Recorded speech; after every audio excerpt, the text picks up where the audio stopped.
Hay una filosofía argentina, un pensamiento riguroso acerca del lugar del hombre en la sociedad. Obras literarias como El Facundo, El Martín Fierro, El Matadero. Texto axial, fundamental, el plan revolucionario de operaciones de Mariano Moreno, Los muertos en Plaza de Mayo. El primer centenario se festeja bajo estado de sitio. Las cartas a Lavalle deciden el fusilamiento de Dorrego. No hay verdad que se resista frente a 2 pesos, moneda nacional.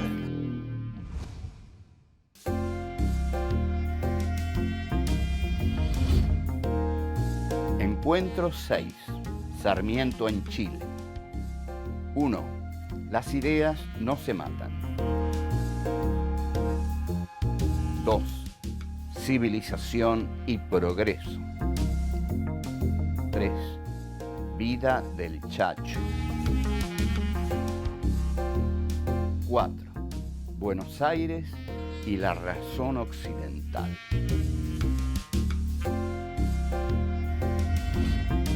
Domingo Faustino Sarmiento nace en febrero de 1811 en la ciudad de San Juan. A los 5 años inicia su escolaridad en la Escuela de la Patria y en 1825 comienza a ejercer como maestro en San Luis. En 1829 se integra al ejército unitario y combate contra las tropas de Facundo Quiroga. Frente a las sucesivas victorias del caudillo riojano, Sarmiento se exilia en Chile y regresa en 1836. Enfrentado con el gobierno de su provincia y con el régimen rosista, en 1840 vuelve a confinarse en Chile. En 1845 empieza a publicarse El Facundo en el diario chileno El Progreso. En octubre, enviado por el gobierno chileno, inicia un viaje a Europa, Estados Unidos y otros países de América para estudiar los diferentes sistemas educativos. Regresa a Argentina en 1851. En los años siguientes se desempeña como senador, ministro de Relaciones Exteriores y gobernador de San Juan. En 1868 asume la presidencia de la República. Finalizado su mandato, se desempeña en diferentes cargos vinculados a la educación. En 1888 se instala en Paraguay. Muere en Asunción el 11 de septiembre de ese mismo año.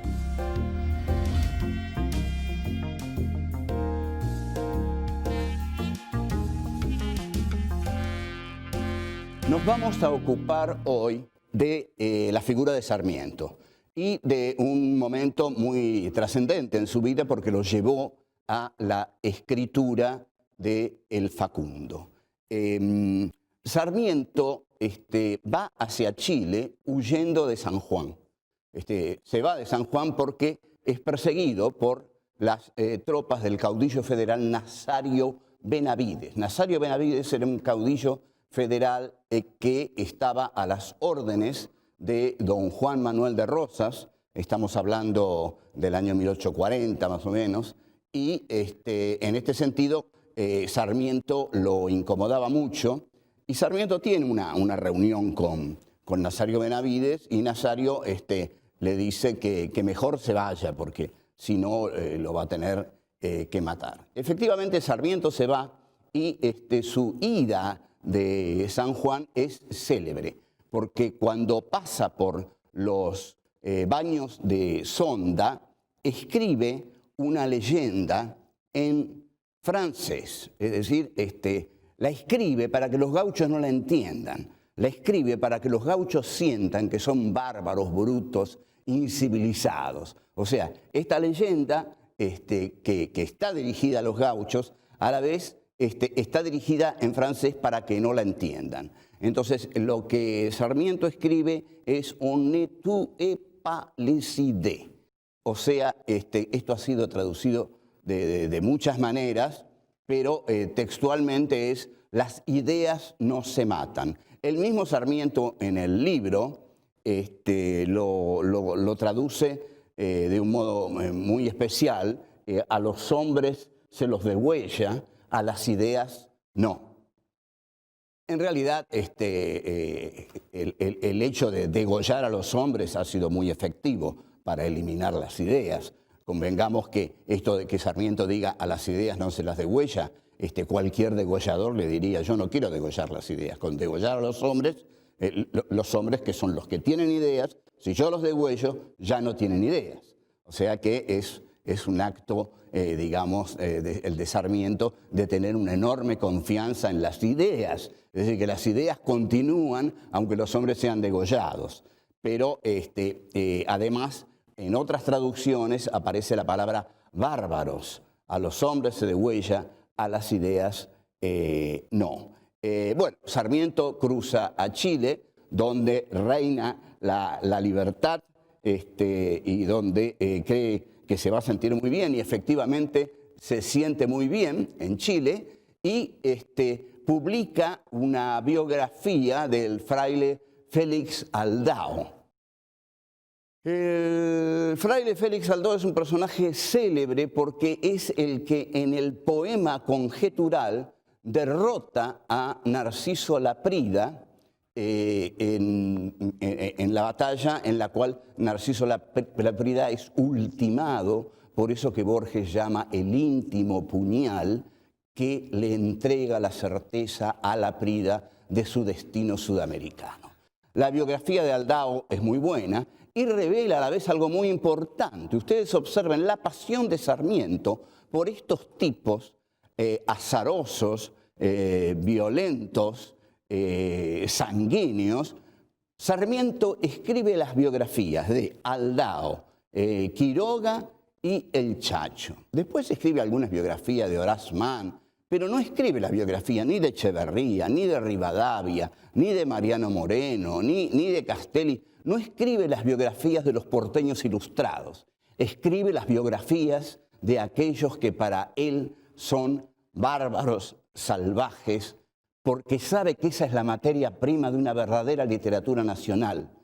Porque lo que Sarmiento advierte como escritor latinoamericano que él quiere ser, es que, por ejemplo, en Aldao y en Quiroga, a quien califica como la figura más americana de la Revolución, en esas vidas azarosas, en esas vidas tremendamente violentas y originales, está la materia de una literatura nacional. El objetivo del libro que va a escribir, que es El Facundo, consiste en demostrar la barbarie del régimen de Juan Manuel de Rosas a través de la barbarie de Juan Facundo Quiroga, el caudillo federal.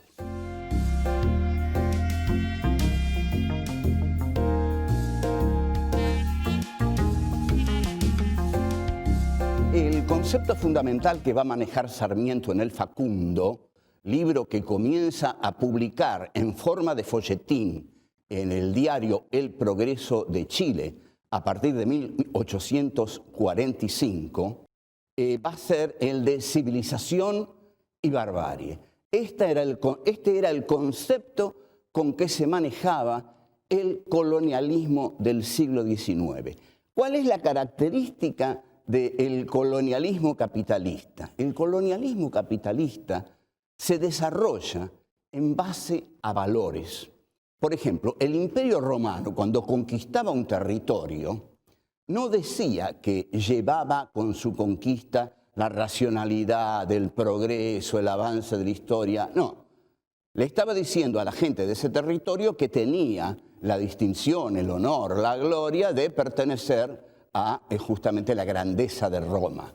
Pero desde el descubrimiento de América, con Cristóbal Colón en 1492, cuando comienza el sistema capitalista que comienza a globalizarse, ya ahí el desembarco de los españoles en América viene con el valor de la evangelización. Ese es el gran valor. Les traemos el alma, les dicen a los indios. Si ustedes aceptan que nosotros los evangelicemos, ustedes van a tener un alma. Si no lo aceptan, los vamos a matar. Y bueno, efectivamente parece que hubo entre 30 millones y 50 millones de indios de América que no aceptaron ser evangelizados. Bueno, ya saben el destino que tuvieron. Pero lo que quiero marcar es que el colonialismo capitalista, a partir de ahí siempre se presenta con la idea de progreso. Donde entra el colonialismo capitalista, entra el progreso, entra la civilización, entra la razón, entra la cultura. Entonces, Sarmiento toma esto. Lo excepcional que tiene el Facundo de Sarmiento es que se trata de un libro con la ideología del conquistador, pero escrito por un hombre de la élite del país colonizado. La cuestión es que lo que se desarrolla es la civilización occidental.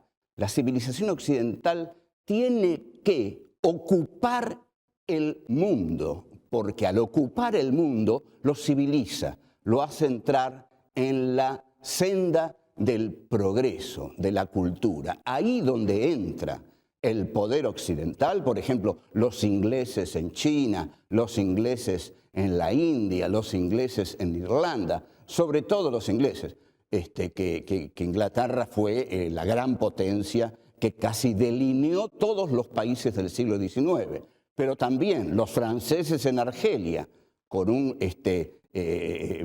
general Bugeaud que hace su presentación en Argelia quemando vivos a 500 argelinos para demostrar cómo funcionaba la racionalidad francesa si se oponían a ellas.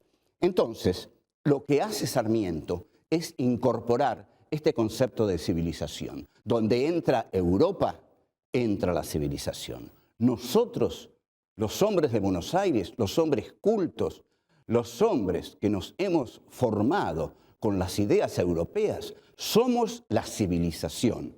Los hombres del interior, los gauchos, los hombres de las campañas, los hombres que no conocen las ideas europeas, son la barbarie. ¿Qué es la barbarie?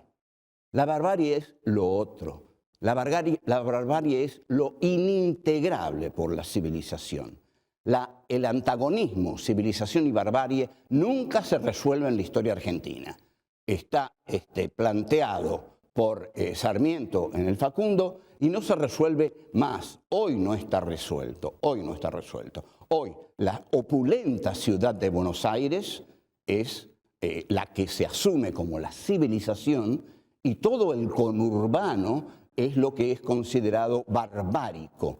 Y también en París, cuando se teme la invasión de los expulsados por el sistema, los musulmanes que no tienen trabajo y que han incendiado París en una oportunidad, y vaya a saber cuántas veces lo van a hacer, porque la civilización occidental cada vez tiene que levantar más muros para seguir manteniéndose. Cayó el muro de Berlín, pero se levantaron montones de muros. Estos muros son los que levantan los civilizados para que los bárbaros no entren en los dominios de la civilización. Bien, entonces, el libro de Sarmiento se llama Civilización y Barbarie, o sea, dos conceptos totalmente antinómicos. Una cosa es la civilización, que es la cultura, es la racionalidad, son las ideas, es el progreso, es eso que se llama el tren del progreso. Y otra cosa es la barbarie, que es la campaña, que es el atraso, son las viejas costumbres del federalismo precapitalista, esto incluso lo va a decir el propio Marx, y a la barbarie hay que combatirla y hay que liquidarla y hay que derrotarla. No hay comprensión con la barbarie, no hay arreglo posible con la barbarie en el siglo XIX. Sarmiento se conoce con el general Bugeaud en Argelia y el general Bugeaud le dice: a la barbarie hay que combatirla con la barbarie. Y Sarmiento le hace caso.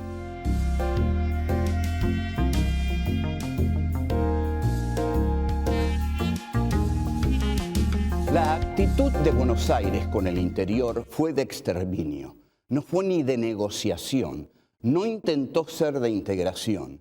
El que intentó una interpretación integradora de la relación entre Buenos Aires y las provincias fue Juan Bautista Alberdi, cuando era ministro de Relaciones Exteriores de Urquiza. Pero Urquiza, he aquí el personaje esencial de la derrota del federalismo en la Argentina, de la frustración del sentido lateral que los caudillos federales pudieron haberle dado a nuestra historia, que careció de ese sentido lateral, empobreciéndose terriblemente por no contar con todo lo que ese caudillaje del interior podía entregarle a la vitalidad y a la riqueza de este país. Pero no es así como ocurren las cosas, porque Urquiza, en la batalla de Pavón, que es una batalla decisiva, se retira cuando tenían la batalla ganada. Entonces, Felipe Varela, López Jordán, le dicen, general, tenemos 500 jinetes que se atacan el flanco de Mitre, los derrotamos. No, dice Urquiza, nos volvemos. Y le deja la batalla a Mitre. Al dejarle la batalla a Mitre, controlado Urquiza, se siente dueño de todo el país y desde Buenos Aires decide iniciar lo que él llama una guerra de policía. ¿Qué es una guerra de policía? Una guerra de policía consiste en no considerar al enemigo como parte de las leyes de la guerra. Ustedes saben que la guerra tiene ciertas leyes que intentan tornarla más humanitaria. Esas leyes en general no han servido para nada, porque el gran teórico de la guerra, que es von Clausewitz, ha dicho que cualquier sentimiento de humanidad o de piedad os hará más débil frente a un enemigo que no lo tenga. Entonces, Mitre dice, guerra de policía. O sea, vamos a considerar salteadores a todas las montoneras federales que encontremos en el interior. ¿Qué es lo que pasa? Hay un arrasamiento total de las montoneras gauchas, que tiene su expresión principal cuando el mayor Irrazábal le clava una lanza a Ángel Vicente Peñalosa, le cortan la cabeza y la clavan en una pica en la Plaza de Olta. La Plaza de Olta es hoy llamada la Plaza del Federalismo, y Ángel Vicente Peñalosa es uno de los caudillos que el interior de la Argentina, desconocido por los porteños, es uno de los caudillos más queridos en el interior del país, que ha sido un territorio derrotado. Mitre escribe frases terribles. Por ejemplo, si Sandes mata gente, Ambrosio Sandes, si Sandes mata gente, déjenlo, es un mal necesario. Esta es una frase que Mariano Grondona va a escribir en un texto que se llama Meditación del Elegido, en diciembre de 1974, en su revista Carta Política, a propósito de López Rega, donde dice, López Rega está haciendo lo que hay que hacer, déjenlo, alguien tiene que hacer esa tarea. Lo mismo dice Mitre de Ambrosio Sandes. Si Sandes mata gente, déjenlo, es un mal necesario. Entonces, Sarmiento, cuando el Chacho es derrotado, escribe una vida del Chacho. En esa vida del Chacho, Sarmiento explicita toda su teoría de el aniquilamiento de las montoneras gauchas, considerándolas fuera de las leyes de la guerra. A esta vida del Chacho le responde el federal José Hernández con un texto que también se llama Vida del Chacho, y que comienza diciendo, los salvajes unitarios están de fiesta.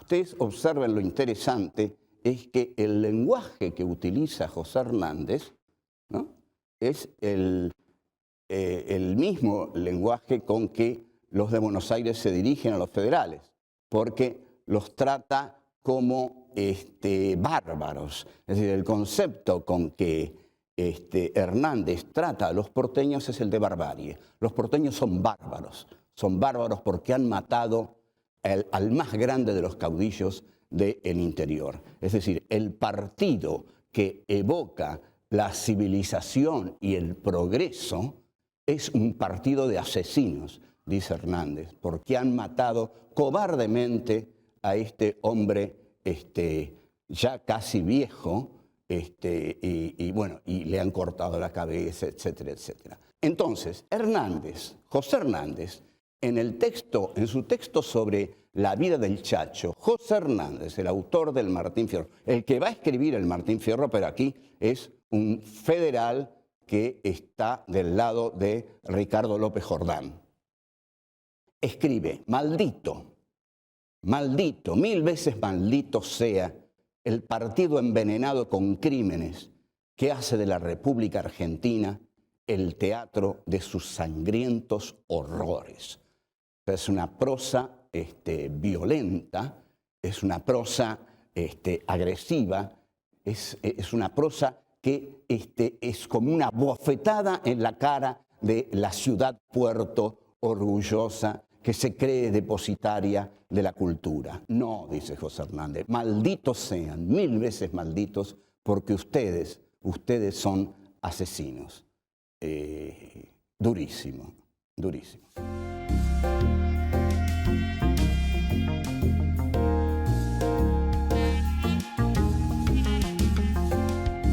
Todo esto que estamos diciendo puede ser resumido en ideas fundamentales. Acá hay pensamiento. Este es el pensamiento nacional. ¿Cuál es el pensamiento de Buenos Aires? El pensamiento de Buenos Aires es el pensamiento de la razón ilustrada europea. Europa considera que expandiéndose, expande los valores de la civilización occidental. Buenos Aires considera que ella, en tanto ciudad ilustrada, expresa esos valores de la civilización occidental, expresa la cultura, expresa la filosofía occidental, es decir, aquella que hace de la cultura el ser del hombre. El hombre es hombre porque se hace a través de la cultura. Pero los que no se hacen a través de la cultura son los bárbaros, porque los bárbaros son la negación de la cultura. Y para matar a otro hay que considerarlo ajeno a la cultura. Y ajeno a la cultura es ajeno a la condición humana. De aquí que Mitre haya llamado guerra de policía al exterminio de los gauchos. Pero aquí, aunque Mitre no lo supiera, se estaba basando en los grandes publicistas franceses y aún se estaba basando en la crítica que hace Heidegger a partir de su análisis de Descartes del tecnocapitalismo. Heidegger dice: el hombre ha olvidado al ser para entregarse al dominio de los entes. Entonces, ¿qué hace Buenos Aires? Lo que hace Buenos Aires es entregarse al dominio de los entes. Y hay un discurso de Mitre excepcional sobre el capital británico. Y lo dice en inglés. Y termina diciendo, brindo por la fecunda unión entre el capital británico y el esfuerzo argentino.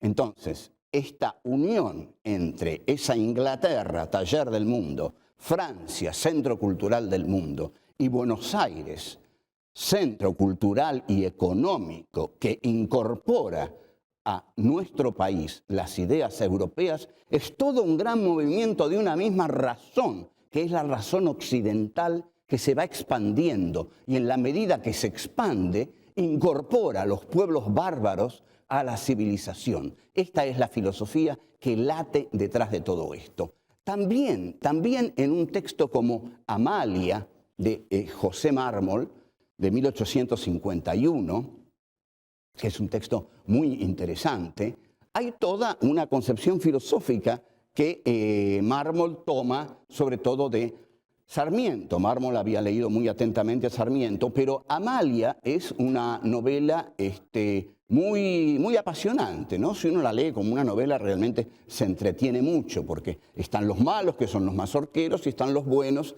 que son los unitarios, finos, delicados, que de tez blanca, según, como dice Mármol, el ideal romántico del siglo. Amalia es una novela que muestra el enfrentamiento entre las clases altas y la persecución a que Rosas somete a estas clases privilegiadas. ¿Cómo los somete Rosas? Los somete por medio de darle importancia a clases como los gauchos, los negros e incluso los indios, pese a que Rosas hizo una excursión punitiva contra los indios, pero lo que no toleran las clases altas es la importancia que los negros cobran dentro del esquema político rosista. Y los negros eran los sirvientes así, sin vueltas, los sirvientes que estaban en las casas de las familias adineradas. Y estos sirvientes eran delatores. Entonces, las clases adineradas, las clases altas, le tenían miedo a estos negros porque eran los negros del restaurador de las leyes y fácilmente delataban a las familias de bien, a las familias de alcurnia, a las familias patricias, a las familias que representaban el avance de la civilización en la Argentina. Pero Rosas, para esta gente, era un populista.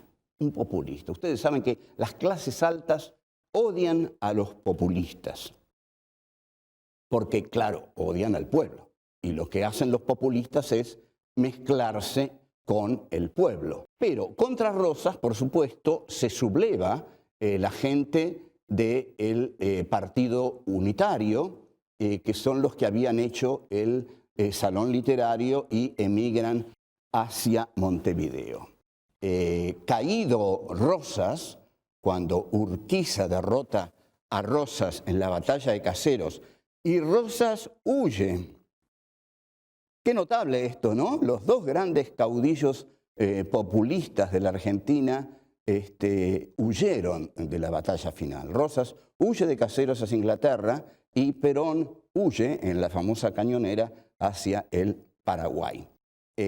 Bueno, después de la caída de Rosas, los unitarios se adueñan de Buenos Aires y se inicia el periodo que se llama de la Organización Nacional.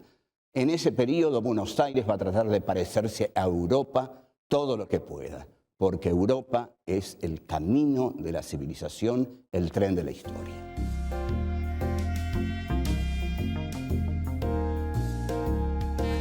On ne peut pas les idées, o sea, las ideas no se matan.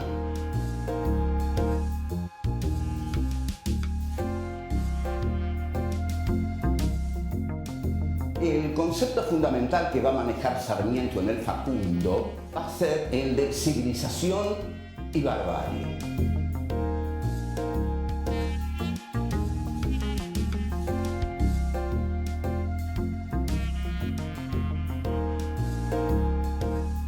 El hombre es hombre porque se hace a través de la cultura.